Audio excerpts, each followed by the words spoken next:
చేసినటువంటి పవన్ కళ్యాణ్ దీనికి సమాధానం చెప్తేరాలి. ఎందుకు పవన్ కళ్యాణ్ సమాధానం చెప్తేరాలో కూడా నేను రాష్ట్ర ప్రజలకు వీడియో చూపిస్తాను.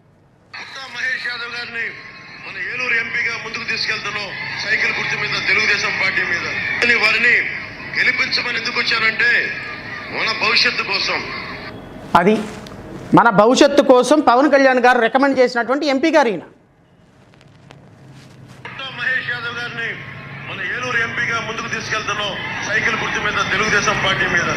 వారిని గెలిపించమని ఎందుకు వచ్చానంటే మన భవిష్యత్తు కోసం. కరెక్టే, మన భవిష్యత్తు కోసం మీరు రికమెండ్ చేసిన వాళ్ళంతా అరవ శ్రీధరు, ఆదిమూలం సురేష్, ఆదిమూలం ఆయన పేరేంటి, ఆదిమూలమే కదండి, ఆదిమూలం, సచ్చివీడు ఎమ్మెల్యే, అరవ శ్రీధరు, రైల్వే కోడూరు ఎమ్మెల్యే, ఈయన పుట్టా మహేషు, మీరు రికమెండ్ చేసిన వాళ్ళందరూ వీళ్ళే అద్భుతమైనటువంటి క్యారెక్టర్లు. ఇంకో పేరు ఉంది, అది చెప్పలేను, ఎందుకంటే మీడియాలో రేపు ఎల్లుండో వస్తుంది కదా, అప్పుడే ప్రజలు తెలుసుకుంటారు అదేంటి అనేది. వరుసన 20 మంది ఎమ్మెల్యేల జాతకాలు తొందరలో వస్తాయి, మొత్తం మీడియా మీదకి వస్తాయి, కంగారేం లేదు.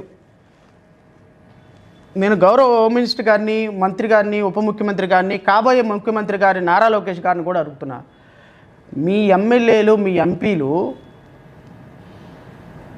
గంజాయిని ఒక ఆదాయ మార్గంగా చూస్తున్నారు అని మీకు తెలుసు, రాష్ట్ర ప్రజలకు తెలుసు. దయచేసి పిల్లల భవిష్యత్తుని నాశనం చేయొద్దు సార్,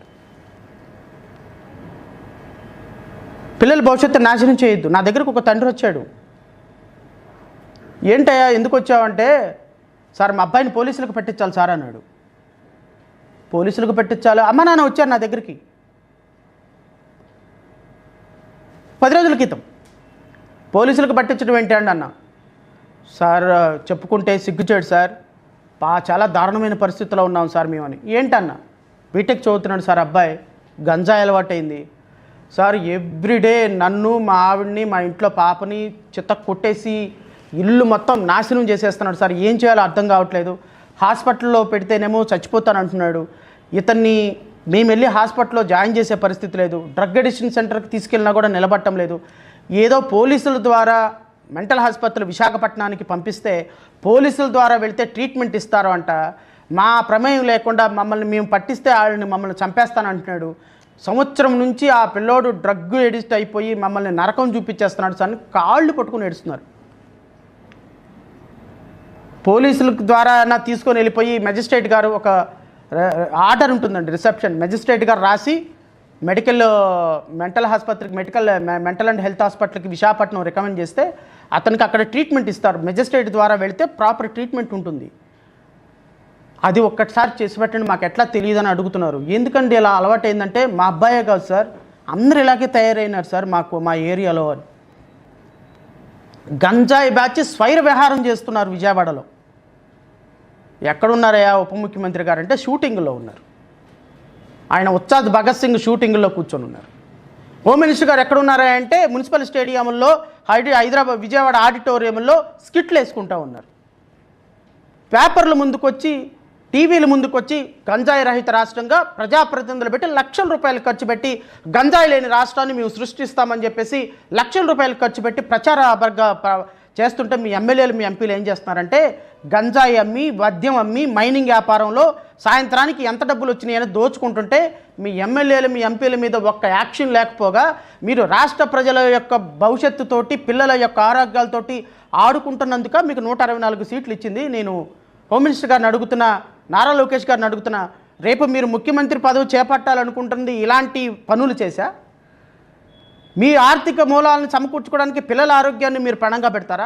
ఎన్ని లక్షల మంది తల్లిదండ్రులు వాళ్ళ బిడ్డల భవిష్యత్తు కోల్పోతున్నావు మీకు అర్థం కావటం లేదా? వాళ్ళ ఉసురు మీకు తగలదా? రాజకీయాలకు దేవుని వాడతారు, ఆర్థిక ఇబ్బందులకు భూములు అమ్మేస్తారు, డబ్బులు మీ ఎమ్మెల్యేలు, మీ ఎంపీలు డబ్బులు సంపాదించుకోవడానికి పిల్లలకి గంజాయి అలవాటు చేసి, మత్తు మందులు అలవాటు చేసి, తద్వారా రాష్ట్రాన్ని కోట్ల రూపాయలు కొల్లగొడుతున్నారు. ఎక్కడికి వెళ్తుంది సార్ అడ్మినిస్ట్రేషన్ రాష్ట్రంలో?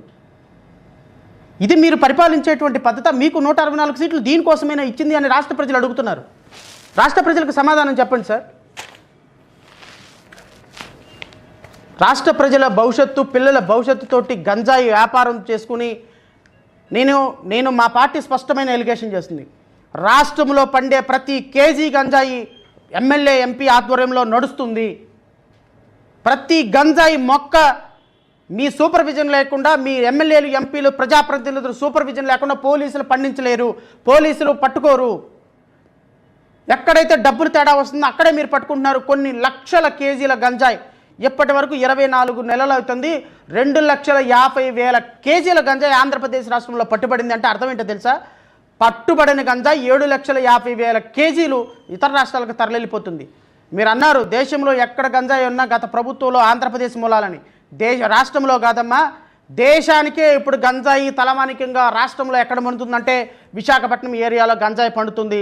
దీనికి కారణం మీ ప్రభుత్వ అసమర్థత అని అంటున్నాం. మీ ఎంపీని సస్పెండ్ చేస్తారా? మీ ఎంపీని బర్తరఫ్ చేస్తారా? మీ ఎమ్మెల్యేని బర్తరఫ్ చేస్తారా? కేసీఆర్ చిన్నీని బర్తరఫ్ చేస్తారా?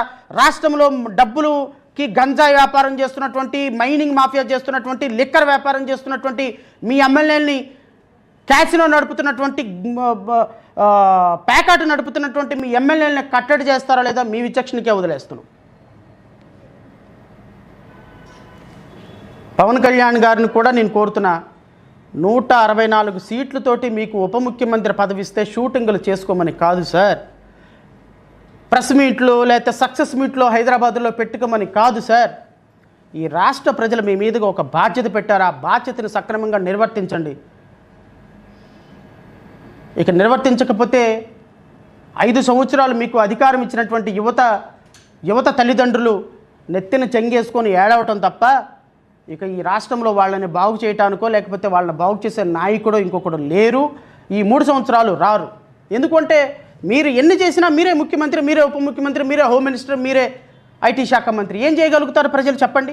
వాళ్ళకి 5 సంవత్సరాల తర్వాత వచ్చే అవకాశాన్ని వాడగలుగుతారు తప్ప ఈ రోజు ఏమి రెఫరెండం పెట్టి మిమ్మల్ని బయటకు లాగలేరు కదా, మిమ్మల్ని దించేయలేరు కదా. కానీ ప్రజల మస్తిష్కాల్లో మీరు నాటుతున్నటువంటి చెడు మాటలు, చెడు అవశేషాలు ఒక రోజుకి పెరిగి పెద్ద అవుతాయి. 2029 మీ పార్టీలని, మీ ప్రభుత్వాలని దహించి వేస్తాయి. మీరు చూడండి, రాష్ట్రంలో రాజకీయంగా నీడ లేకుండా మిమ్మల్ని రాజకీయ సమాధి చేసేంత వరకు రాష్ట్ర ప్రజలు నిద్రపోరు అని నేను మరొకసారి తెలియజేసుకుంటూ, ఎప్పటికైనా కల్తీ లడ్డు మీద నాటకాలు ఆపితే మీ పార్టీలు ఏదో కొద్దో గొప్ప నిలబడతాయి, లేదా మీ పార్టీలు పుట్ట మునగక మానవు అనేటువంటి ఒక అంశాన్ని స్పష్టంగా తెలియజేస్తూ నాకు ఈ అవకాశం ఇచ్చిన మీడియా సోదరులకి, రాష్ట్ర ప్రజలకి హృదయపూర్వక నమస్కారాలు తెలియజేసుకుంటూ జై హింద్.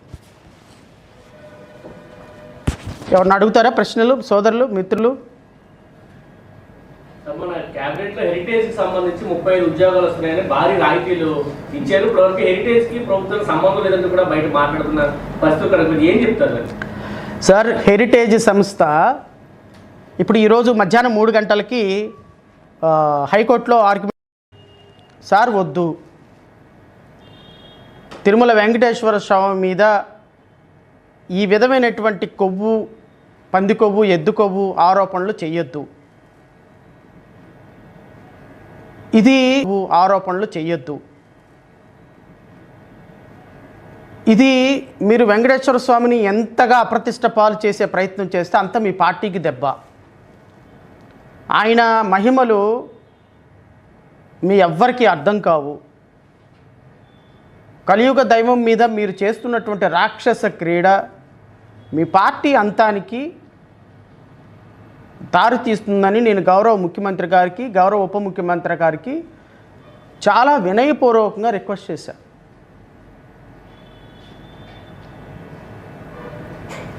ఎందుకంటే రాజకీయాలు చేయడానికి చాలా అంశాలు ఉన్నాయి.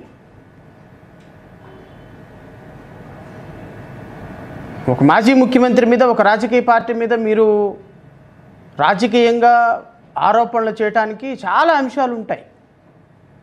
కానీ